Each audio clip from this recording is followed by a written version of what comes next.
अस्सलाम वालेकुम everyone, this is D3 exercise 7 है और हम उसका क्वेश्चन नंबर 6 कर रहे हैं। मैं थोड़ा सा इसको जूम आउट कर देता हूँ ताकि मैं इसको आसानी से समझा सकूँ आपको बात। थोड़ा सा ग्राफ अगर आपको नज़र आ जाए। Okay, that's it.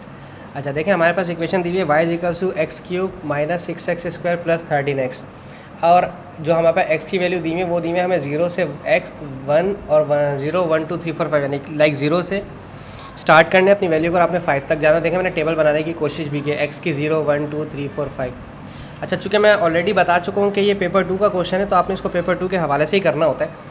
अब हमारे पास इक्वेशन है x³ - 6x² + 13x। आप अपने कैलकुलेटर में से कैसे लिखेंगे हम इसको डिस्कस कर लेते हैं। मैंने आपको शायद बहुत पहले भी बताया था कि हमारे पास अगर इक्वेशन हो तो हम उसको कैसे लिखते हैं। जैसे लेट्स सपोज अगर किसी के पास हाफ फंक्शन वाला कैलकुलेटर है तो उसके लिए भी मैं बता देता हूँ, और जिसके पास फुल फंक्शन है उसके लिए भी। हाफ फंक्शन वालों के लिए बता देते हैं, उनके लिए ज़्यादा आसानी है, फुल फंक्शन वालों को खुद ही समझ में आ जाएगा।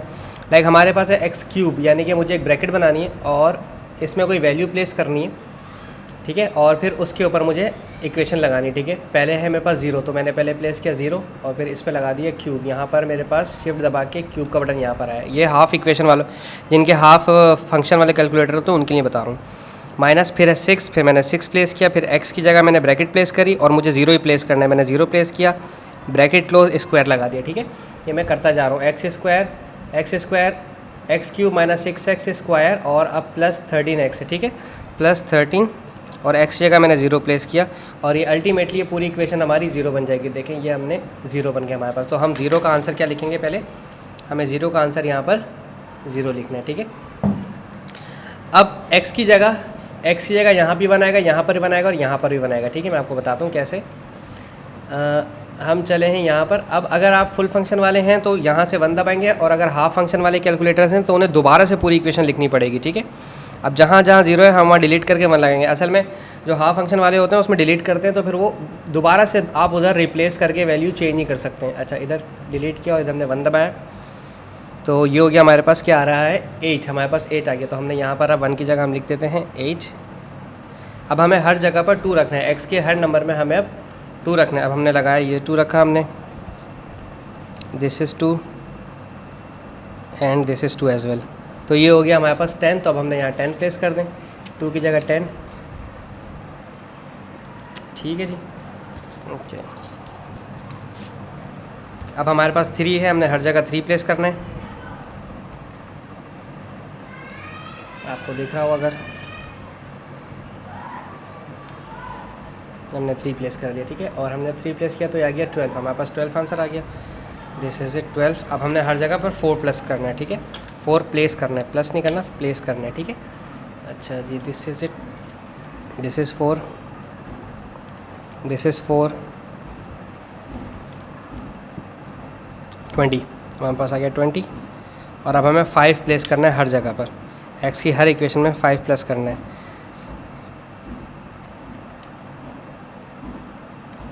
सो दिस इज़ इट, ये आ गया हमारे पास 40, ठीक है। ये दिस इज़ इट, हमारे पास 40 आ गया, ठीक है। हम इसे यहाँ पे सेपरेट कर लेते हैं थोड़ा सा ताकि हमारा टेबल कंप्लीट हो जाए। अच्छा, अब हमें x की जगह पर 0 है और y की जगह पर भी हमारे पास 1 है, ठीक है। x की जगह पर भी 0 है, y की जगह भी हमारे पास 1 है, 0 है, आई एम सॉरी, 1 की जगह हमारे पास 8 है, यानी कि x का जब आंसर हम 1 रखेंगे तो हमारे पास y जो है वो 8 हो जाएगा। x का आंसर हमारा 2 आएगा तो y हमारा 10 हो जाएगा। x का आंसर हमारा 3 होगा तो y हमारा 12 होगा। 4 पर 20, 5 पर 40। सबसे पहले इसको प्लॉट करते हैं। देखें, आप चूँकि पेपर 2 कर रहे हैं तो ये कर लिया तो 1 नंबर तो ये मिल गया। अब मैं इसको यहाँ पर अपनी शीट को साइड में रखता हूँ, ठीक है, और अब मैं आपको अपना ग्राफ समझाता हूँ। मैंने क्वेश्चन नंबर 6 का ग्राफ कुछ इस तरह से बनाया हुआ है अपने पास, मैं आपको दिखा देता हूँ। ये मैं इसको थोड़ा सा जूम आउट करके दिखाता हूँ ताकि आप ईज़िली देख सकें। दिस इज़ इट, ये मैंने क्वेश्चन 6 का पूरा ग्राफ बनाया हुआ है अपने पास, ठीक है। ये हमारे पास थी वैल्यू, दिस इज़ इट, ठीक है जी। हमारे पास x की वैल्यू थी 0 से लेकर हमें 5 तक लेंगे। देखें मैंने x एक्सिस पे 0 लिया है, 1 लिया है, 2 3 4 5। क्या हमें इन्होंने बुक में बताया था? लेट मी सी कि इन्होंने हमें प्लॉटिंग के लिए खुद से बताया है या हमें खुद से जनरेट करना है। इन्होंने हमें नहीं बताया कि कितने बॉक्सेस छोड़कर हमें लेने, तो मैंने खुद से 2 सेंटीमीटर छोड़कर 1 1 काउंट किया है। लाइक 2 बॉक्सेस छोड़े यानी कि 2 सेंटीमीटर 1, 2 सेंटीमीटर छोड़े 2, 2 सेंटीमीटर छोड़ा 3, 2 सेंटीमीटर छोड़ा 4 और 2 बॉक्सेस का मतलब 2 सेंटीमीटर छोड़ा तो 5 हो गया, ठीक है। आई होप आपको मेरी बात समझ में आ रही होगी। अगर नहीं समझ में आए तो फिर आप मुझसे कमेंट सेक्शन में पूछ सकते हैं, कोई इशू नहीं है, ठीक है जी। अच्छा, अब देन हमारे पास था y का अगर हम देखें तो सबसे छोटा हमारा वैल्यू था 0, वो मैंने 0 प्लेस किया, और y का हमारे पास सबसे बड़ी जो वैल्यू थी वो मेरे पास थी 40, और मैंने यहाँ पर 40 प्लेस किया। अच्छा, मैंने y के भी उन्होंने हमें लिमिट नहीं बताई थी, तो हमने 2 सेंटीमीटर छोड़ के मैंने 5, फिर 10, फिर 15, फिर 20, then 25, then 30, then 35 and then 40, इस तरह से मैंने लिया है अपनी मर्ज़ी से। इन्होंने हमें नहीं बताया था, जब हमें नहीं बताया होता तो फिर हम अपनी मर्ज़ी इस्तेमाल कर सकते हैं, ठीक है ना। अच्छा, मैंने 2 बॉक्सेस इसलिए लिए हैं कि मुझे इसमें वैल्यूज़ को ढूंढने में बहुत ज़्यादा आसानी होता है। अगर आप चाहें तो आपके पास कितने बॉक्सेस होते हैं, 1 2 3 4 5 6 7 8 9 10 11 12 13 14 15 16 17 18 19 20 21 22 25 बॉक्सेस होते हैं आपके पास ना, तो 8 5 40, तो शायद 5 बॉक्सेस छोड़ के आप चाहें तो आप बना सकते हैं। 5 बॉक्सेस पे आपको जैसे आपको आसानी हो वैसे बना सकते हैं। अब मेरा पहला पॉइंट था 0 पे 0, तो देखें ये रहा मेरा 0 x का, और मेरा ये है y का भी 0। फिर हमारा x का 1 था, ये रहा मेरा 1, और y का था हमारा 8। अच्छा, अब हमारे पास है अहम काम। अगर आप लोगों को मैं समझा सकूं, अल्लाह करे मैं समझा सकूं, कि हमारे पास यहाँ पर जो बॉक्सेस हैं ये 20 बॉक्सेस हैं, छोटे 20 बॉक्सेस हैं, और जो डिस्टेंस जा रहा है वो 5, फिर 10, फिर 15 जा रहा है। तो एक छोटा बॉक्स कितने यूनिट का होगा, जाहिर सी बात है मैं नहीं काउंट कर सकता। मैंने क्या किया, मैं देख रहा हूँ कि यहाँ पर 20 बॉक्सेस हैं। अगर मैं 4 बॉक्स काउंट करता हूँ, यानी कि 0 1 2 3 4 पे गया तो मेरा 1 हो गया, फिर 1 2 3 4 पर गया तो फिर मेरा 2 हो गया, फिर 1 2 3 4 बॉक्सेस छोड़े थे मेरा 0 1 2 3 हो गया, फिर 1 2 3 4 बॉक्सेस छोड़े तो मेरा 4 हो गया, और फिर 1 2 3 4 बॉक्सेस पे मेरा 5 हो गया। यानी कि 4 स्मॉल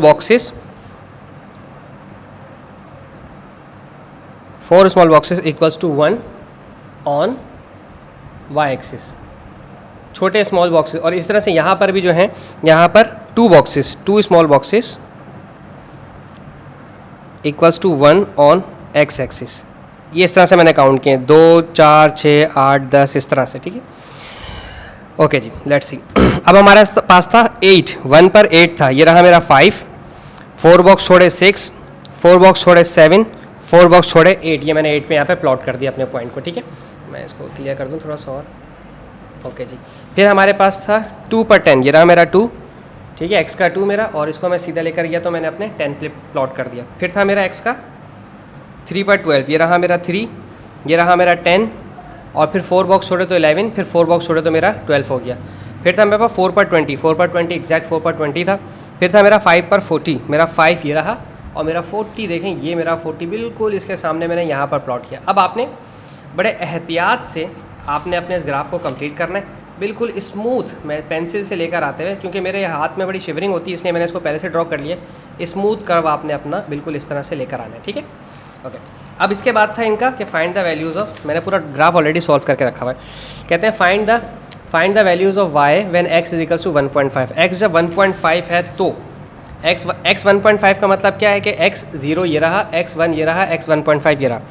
x 1.5 जब यहाँ पर है तो मुझे यहाँ से अपनी डॉटेड लाइन को ऐसे यूँ टच लेकर गया मैं अपने कर्व के ऊपर। जैसे ही मेरे कर्व पर टकाई मैं लेफ्ट हैंड साइड पर मुड़ गया, मैं लेफ्ट हैंड साइड पर यहाँ मुड़ा। अब मुझे इसे काउंट करने दें, ये मेरा 5, 4 बॉक्सेस छोड़े 6, 4 बॉक्सेस छोड़े 7, 4 बॉक्सेस छोड़े तो 8 6 5 6 7 8 और फिर 9, तकरीबन 9। हमारा जब x हमारा 1.5 है तो हमारा जो y है वो हमारा 9 आएगा। तो हम इसको इस तरह से लिख लेते हैं, x इज इक्वल्स टू 1.5 तो y इज इक्वल्स टू 9। ये 8 से लेके अगर किसी का 8.75, 9.25, 9.5 आ रहा है तो दैट्स ओके, वो भी हो सकता है।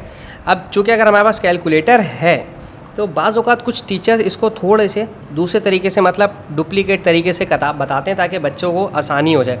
मेरा x क्या है 1.5, मैं अपने आंसर को चेक करने के लिए कि मैंने प्लॉटिंग सही की है कि नहीं, मैं अपनी इक्वेशन में x की जगह 1.5 रखता हूँ। देखें मैं 1.5 रख के दिखाता हूँ आपको, ठीक है। दिस इज़ इट, यहाँ पर 1.5 रखते हैं, दिस इज़ 1.5, ठीक है। ये इससे बिल्कुल एग्जैक्ट आंसर आएगा पॉइंट में हट के। लेकिन आपने ना जब आप अपनी प्लॉटिंग करेंगे तो आप बस देख लीजिएगा कि आपकी प्लॉटिंग सही हो रही है कि नहीं हो रही है, लेकिन इसका एग्जैक्ट आंसर मत दीजिएगा, करीब करीब दीजिएगा। 9.375, एग्जैक्ट 9.375, और हमारा यहाँ पर क्या आ रहा है, पॉइंट हमारा 9 आ रहा है। तो मैंने यही बताया था आपको कि अगर आपका जैसे ये हमारा यहाँ पे प्लॉट हुआ है तो 9.7, 9.3 वट जो भी आंसर बनेगा हम उसको कंसिडर करेंगे, क्योंकि ग्राफ के अंदर ना थोड़ी सी वो लीनियंसी हमें देते हैं। इतना वो उन्हें पता होता है कि जाहिर सी बात है बच्चों के कर्व्स के अंदर थोड़ी बहुत इशू आ सकते हैं, तो वो थोड़ा सा लीनियंसी देते हैं, टीचर भी देते हैं और बोर्ड वाले CIs वाले भी आपको लीनियंसी थोड़ी सी देते हैं। नेक्स्ट जो हमारी रिक्वायरमेंट थी वो उन्होंने दी थी कि x = 3.5। अब हम x = 3.5 देख लेते हैं हमारा x = 3.5 क्या आ रहा है।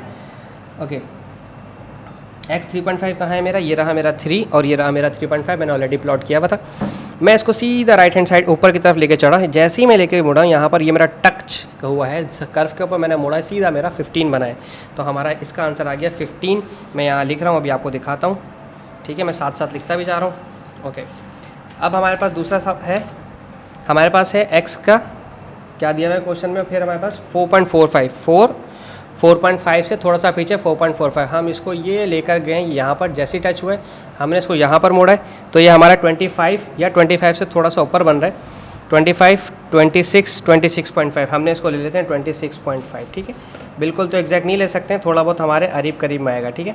अब अगला सवाल था हमारा फॉर y 7, जब y 7 है मेरा यहाँ पर, ये रहा 5, 6 और ये 7 से मैं यूँ मुड़ा, जैसे ही मुड़ा कर्व से टकराया फ़ौरन नीचे को मुड़ गया, तो 7 वाले के हमारे पास आंसर आ रहा है 5, 6 और 7 और ये 7 बन रहा है हमारा, ठीक है, 0.7 बन रहा है। हम इसको 0.7 लेते हैं, किसी का 0.8 आएगा, किसी का 0.9 आएगा, तो दैट्स ओके, वो भी हम मानेंगे अपना।